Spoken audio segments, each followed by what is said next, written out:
आइए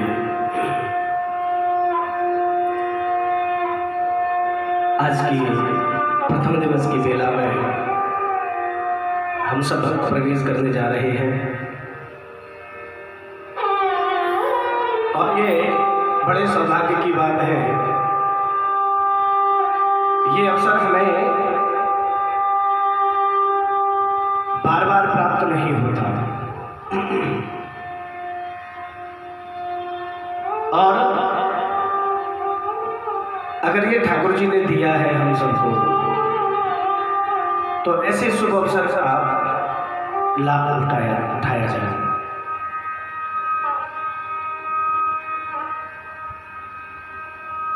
श्रीमद् भागवत कथा उन्हीं को श्रवण करने का अवसर प्राप्त होता है जिन पर मेरे ठाकुर जी की पूर्ण कृपा होती है।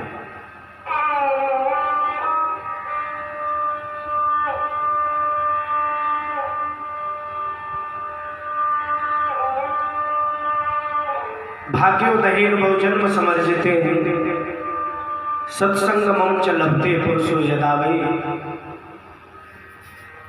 अज्ञान हेतुकृत मोह मदांधकार नाशम विदाहित तदुतैते विवेक। एक जन्म का नहीं, कई जन्मों के जब पुण्य उदय होते हैं तब श्रीमद् भागवत कथा श्रवण करने का अवसर प्राप्त होता है?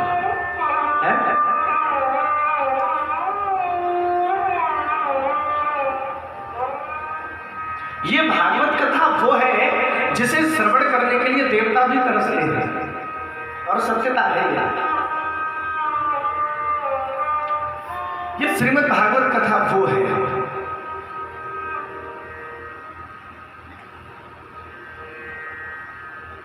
देवता भी कहते हैं कि पृथ्वी पर हमसे श्रेष्ठ तो वो मनुष्य हैं जिन्हें श्रीमद् भागवत कथा श्रवण करने का अवसर प्राप्त होता है।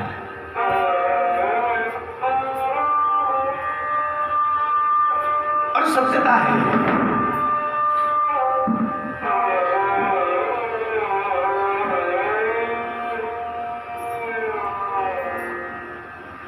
सबसे बड़ी बात,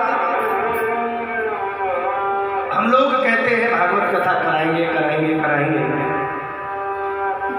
लेकिन सारी उम्र निकल जाती है, नहीं करा पाते हैं।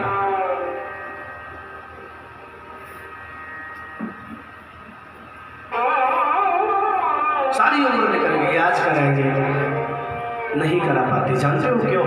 उसका सिर्फ एक ही कारण है, क्या? बोले अभी उन पर ठाकुर जी की कृपा नहीं हुई है। इस पंडाल में वही व्यक्ति आ सकता है 7 दिन तक जिस पर मेरे गोविंद कृपा करें। लोग कहते हैं कि भगवान हम पर कृपा नहीं करते हैं, लेकिन प्यारे आप कुछ ऐसा तो करो जिससे भगवान कृपा करें।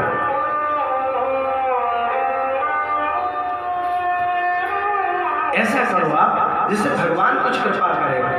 भगवान ने तो कहा है, क्या बोले? तू जो आगे आवे एक पग, मैं आऊं पग साथ। बोले 2 कदम बढ़ा के तो देखो।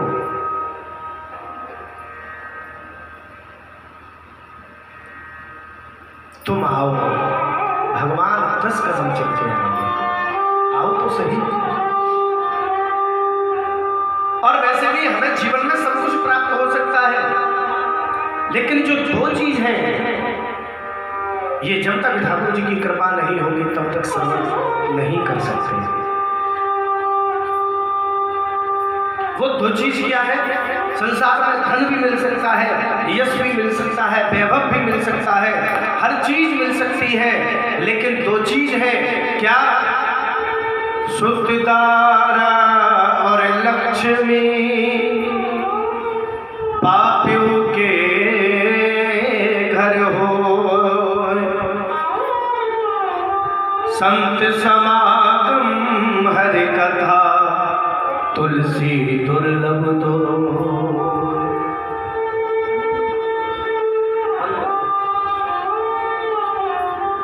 शुद्धधारा और लक्ष्मी,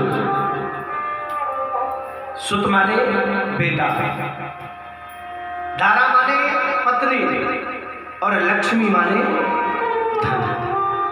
संसार में हमें सब कुछ मिल सकता है, लेकिन दो चीज है क्या? संत समागम हरि कथा, तुलसी दुर्लभ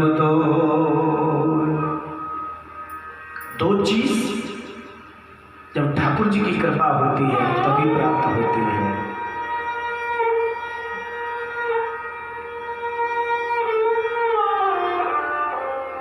जिस पर मेरा गोविंद कृपा करे, और सत्यता यही है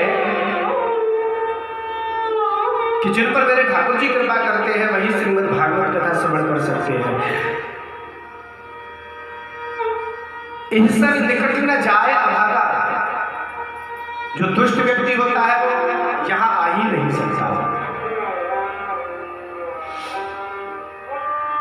आजकल वैसे भी लोगों के पास समय नहीं है भागवत कथा श्रवण करने का, धर्म का कार्य करने का, क्योंकि घर में ही काम इतने होते हैं कि लोगों को फुर्सत नहीं मिलती है। गृह कार्य नाना जंजाला ते अति दुर्गम शयन साला। इतने बड़े बड़े काम हैं, किसी से अगर कहो कि आज चलो कथा श्रवण करने के लिए चल रहे हो आज, तो जानते हो क्या कहेगा? बोले आज नहीं, आज तो काम से जा रहे हैं। कैसे जा रहे हैं? काम से जा रहे हैं। दूसरा दिन आया, दूसरे दिन कहा बोले आज चल रहे हो, आज बड़ी सुंदर कथा हो रही है, चलो आज कथा श्रवण करने चल रहे हैं। बोले नहीं आज नहीं, आज भी काम से जा रहे हैं। वो व्यक्ति काम से जाते जाते जाते जाते काम से चला जाता है, लेकिन भागवत सुनने का उसे अवसर नहीं मिलता है,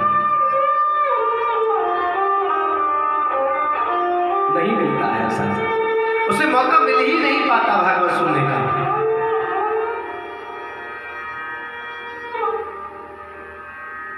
जानते हो क्यों? उस पर मेरे भगवान की कृपा अभी है नहीं। यहां वही आ सकता है जिस पर गोविंद की कृपा हो, पापी व्यक्ति तो आ ही नहीं सकता। और मान के चलो किसी कारणवश अगर आ भी जाए तो वो कथा नहीं सुनेगा, कथा नहीं सुनेगा। वो तो क्या करेगा? बोले 10 गलती तो पांडाल में निकालेगा, 10 गलती करने वाले में निकालेगा और 10 गलती कराने वाले में निकालेगा। समझ रहे हो ना? जानते हो क्यों? पूर्व जन्म के पाप सो हर चर्चा न सुहाए, जैसे जर के बेग से भूख विदा हो जाए। और ये सब पूर्व जन्म के पाप सो, जो हम प्रारब्ध में करके आए हैं, उस पाप के कारण इस जन्म में भागवत कथा अच्छी ही नहीं लगी, अवसर प्राप्त होता ही नहीं, और आगे जाए तो अच्छी नहीं लगती। कुछ लोग तो बड़ी सुंदर बात करते हैं, क्या? पूर्व जन्म के पाप सो हर चर्चा न सुहाए, के ऊँघे के लड़ मरे, के उठ के भग जा, के ऊँघे के लड़ मरे, या तो पांडाल में आकर के वो सो जाएगा, और या फिर किसी से लड़ मरेगा। अगर इतना भी नहीं किया तो जानते हो क्या करेगा? 2 मिनट बैठेगा और उठ करके चला जाएगा, उठ करके चला जाएगा। लेकिन भागवत कथा नहीं सुन सकता है, क्योंकि मेरे गोविंद की कृपा नहीं है। जिस पर मेरा गोविंद कृपा करता है ना, उसी को श्रीमद् भागवत कथा संतों का संग, अच्छी संगति प्राप्त होती है। यहां पर बताया कि भगवान का स्वरूप कैसा है। जीवन की 3 बातें हैं।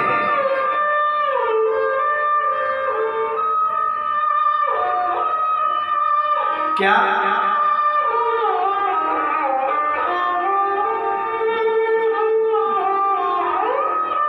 सच्चिदानंद रूपा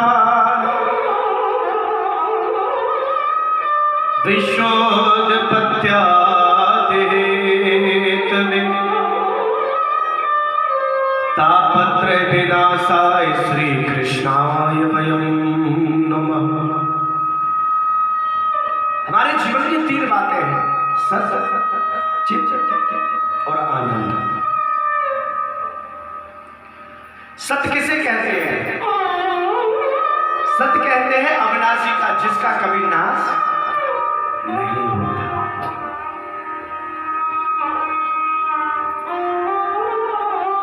न जिसका जन्म हुआ है और न जिसका जन्म नहीं हुआ उसकी मृत्यु कैसे?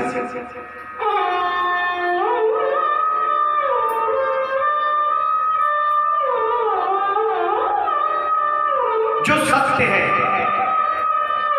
पहले सत्य है, मध्य में सत्य है और अंत में सत्य है, वही अविनाशी है। सत्य का कभी नाश नहीं होता है। दूसरी बात है चित्त। चित्त माने प्रकाश। जैसे हमें कोई पुस्तक पढ़नी है तो हमें प्रकाश की आवश्यकता पड़ती है, लेकिन ठाकुर जी को कभी प्रकाश की आवश्यकता नहीं पड़ती। वो साक्षात प्रकाश स्वरूप है, वही चित्त है। और आनंद, आनंद की परिभाषा बड़ी सुंदर दी गई है।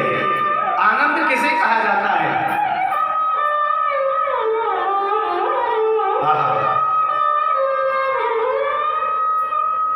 आज तो बड़ा सुंदर भोजन बना है, ध्यान देना, आज तो बड़ा सुंदर भोजन बना है, आनंद आ गया। क्या सही मायने में वो आनंद है? नहीं। क्या एसी में विश्राम करना आनंद है? नहीं। संसार में हम आनंद खोजते हैं, लेकिन सही मायने में तो संसार में आनंद है ही नहीं। संसार में आनंद नहीं है। एक संत ने तो यहां तक बताया है कि संसार क्या है जानते हो? बोले दुखालयम। संसार क्या है? दुखालय, दुखों का घर है संसार। संसार में सिवाय दुख के अलावा कुछ भी नहीं है। और जहां आनंद है वहां हम खोजते रहे। ध्यान देना,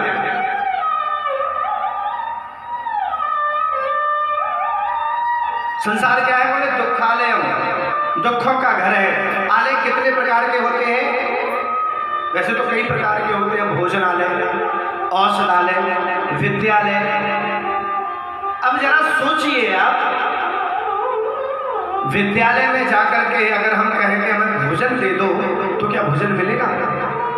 नहीं। और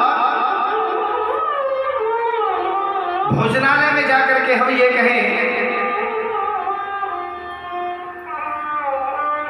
कि औषधि मिल जाए, दवाई मिल जाए, तो मिलेगी? नहीं मिलेगी। जिस प्रकार अगर हमें भोजन प्राप्त करना है तो कहाँ जाना पड़ेगा? भोजनालय में। और सबसे बड़ी बात,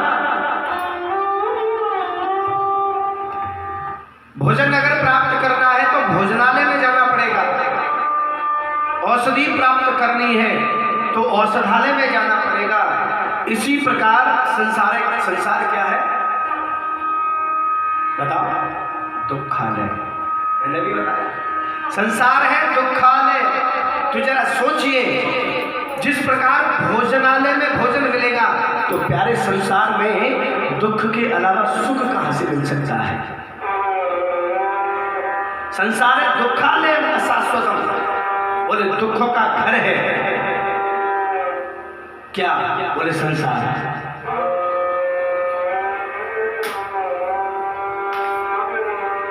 क्या है? दुखों का घर है संसार। तो फिर सुख कहाँ है, आराम कहाँ मिलेगा? तो एक संत ने बड़ी सुंदर बात कही, क्या? आराम की तलब है तो बस एक काम कर, आराम की शरण में और राम राम कर। आराम की तलब है तो बस एक काम कर, क्या? आराम की शरण में और राम राम कर। संसार में आनंद है ही नहीं। आनंद अगर खोजना है तो संसार में नहीं, अपने अंदर खोजो। हमारी स्थिति जानते हो कैसी है? एक हिरण जैसी है। हिरण की नाभि में से सुगंध आती है, जो कस्तूरी होती है वो हिरण की नाभि में होती है, वो खुशबू आती है। लेकिन हिरण समझता है पता नहीं कहां से खुशबू आ रही है, और उस खुशबू की तलाश में हिरण भागता फिरता है, इधर देखता है उधर देखता है, भागते भागते रेगिस्तान में फंस जाता है, देखता है खुशबू कहां से आ रही है, भागते भागते खुशबू के चक्कर में अपने प्राणों का त्याग कर देता है। लेकिन उसे खुशबू कहां से आ रही है पता ही नहीं चलता। यही स्थिति हम मनुष्यों की है।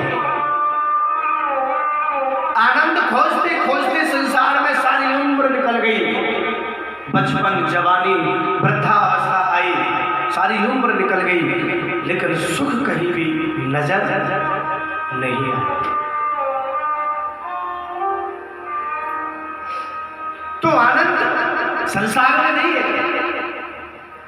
आनंद कहाँ है? स्वयं के अंदर विराजमान है।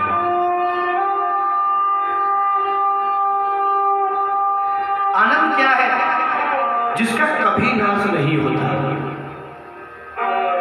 संसार के द्वारा दिया गया जो आनंद है वो नष्ट भी हो जाता है, लेकिन जो हमारे जो भीतर आनंद बसा हुआ है, जो आत्मा के द्वारा दिया गया आनंद है, वो कभी नाश नहीं होता उसका। बाइक है,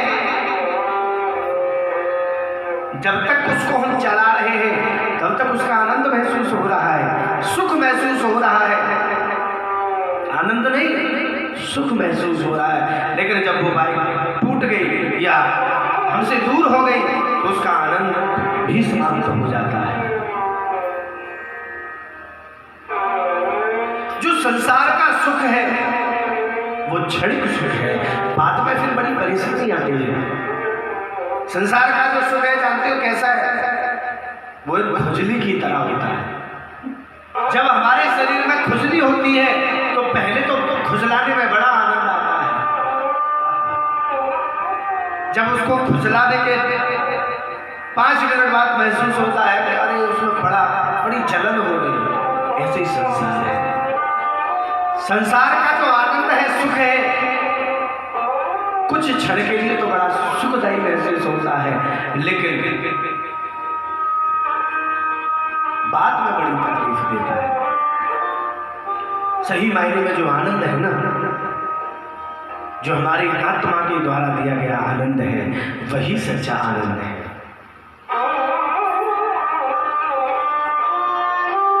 तो सत्य भी श्री कृष्ण है, चित्त भी श्री कृष्ण है और आनंद भी श्री कृष्ण है। आनंद भी श्री कृष्ण है। और सही बात यही है कि आनंद संसार में है ही नहीं। क्यों? संसार में हर व्यक्ति किसी न किसी बात से दुखी है।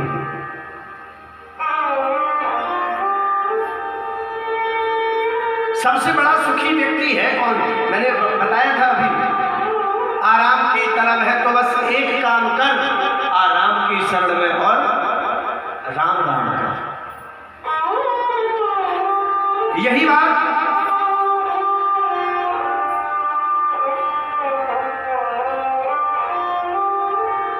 तुलसीदास बाबा ने लिखी।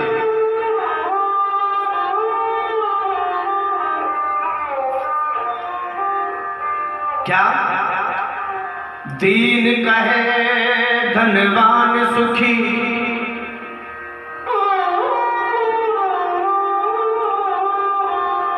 धनवान कहे सुख राजा को भारी, राजा कहे महाराजा सुखे, महाराजा कहे सुख इंद्र को भारी। कोई ना कोई किसी न किसी बात से दुखी है। इंद्र कहे चतुरानन को सुख, चतुरानन कहे सुख विष्णु को भारी। और अंत में तुलसीदास बाबा ने लिखा, तुलसीदास विचार करे हरि भजन बिना सब जीव दुखारी। दीन कहे धनवान सुखी। एक जो गरीब होता है ना, वो ये सोचता है कि हमसे अच्छा तो ये धनवान है तो वो सुखी है। धनवान कहता है कि राजा सुखी है,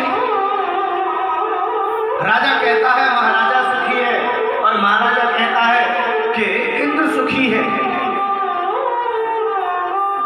इंद्र भी सुखी नहीं है। इंद्र से पूछा गया क्या तुम सुखी हो?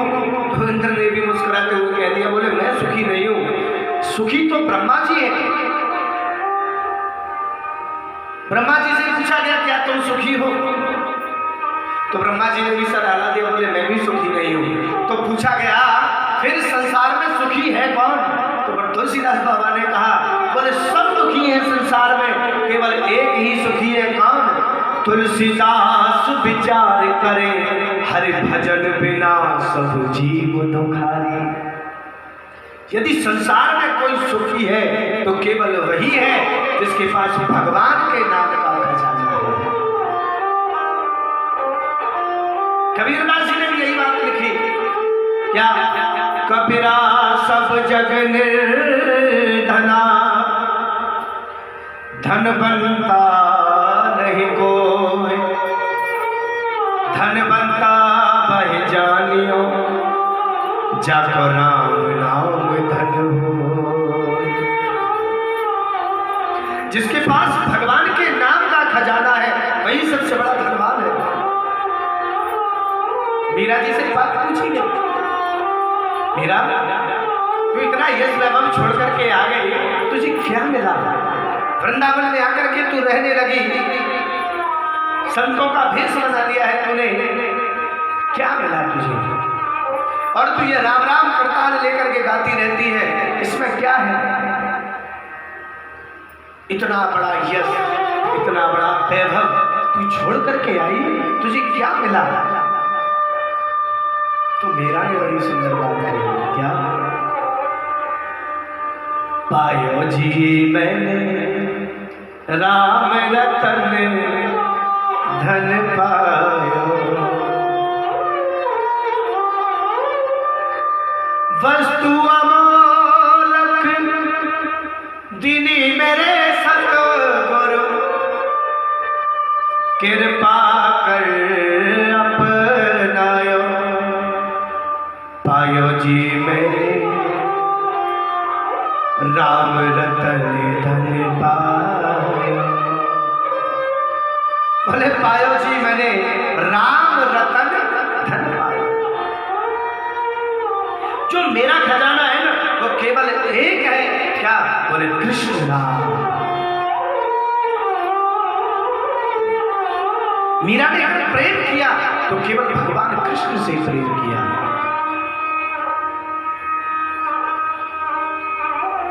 मीरा के लिए सर्वस्व क्या है? गोविंद। मीरा के लिए सर्वस्व क्या है? कृष्ण। और सही बात है, संसार में अगर प्रेम करना है तो केवल ठाकुर जी से प्रेम करो। संसार से जब हम प्रेम करते हैं ना, तो संसार के तो धोखा भी दे सकते हैं, लेकिन मेरे ठाकुर जी से जो प्रेम करता है वो कभी धोखा नहीं देता। लेकिन हमारी सबसे बड़ी बात, जहां प्रेम करना चाहिए वहां तो प्रेम करते नहीं, और जहां नहीं करना चाहिए वहां हम प्रेम करते हैं। ध्यान देना मेरी बात पर, बड़ी अद्भुत बात है। जो प्रेम को निभाना जानता है उससे हम प्रेम नहीं करते, लेकिन जो प्रेम निभाना नहीं जानता है उससे हम प्रेम करते हैं।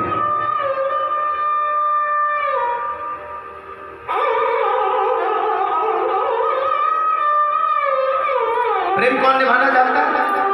मेरे ठाकुर जी।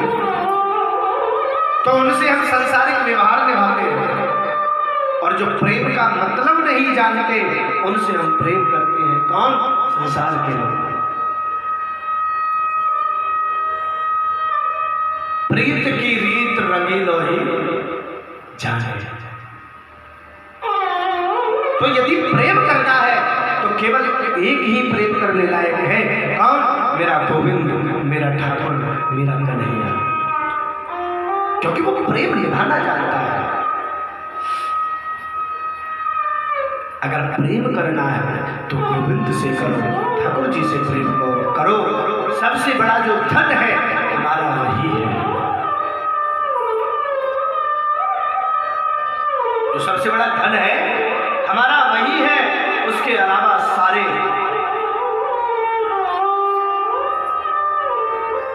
दुनिया के रिश्ते नाते हैं वो संसार तक ही सीमित है। संसार का जो प्रेम है वो यही रह जाएगा, लेकिन ठाकुर जी से किया हुआ प्रेम वो हमारे साथ जाएगा। इसलिए करना क्या है? केवल एक ही काम करना है। क्या? बोले संसार से मन को हटाओ और भगवान के चरणों में मन को लगाओ। सबसे बड़ा जो धन है, सबसे बड़ा जो हमारा खजाना है, केवल कृष्ण नाम है। कृष्ण ही सर्वस्व है हमारा, सब कुछ वही है। इसलिए अपना जीवन यदि समर्पित करना है तो ठाकुर जी के समर्पित कर दो। सबसे बड़ा जो धन है वो केवल गोविंद है, केवल कृष्ण है, केवल कन्हैया है। यदि आनंद की प्राप्ति होगी तो संसार में नहीं, तो बोले गोविंद के चरणों में जिस दिन चले जाओगे उसी दिन आनंद की प्राप्ति हो जाएगी। इसलिए बड़ी सुंदर बात कही। क्या? बोले सत्य भी श्री कृष्ण है, चित्त भी श्री कृष्ण है, और आनंद भी श्री कृष्ण है।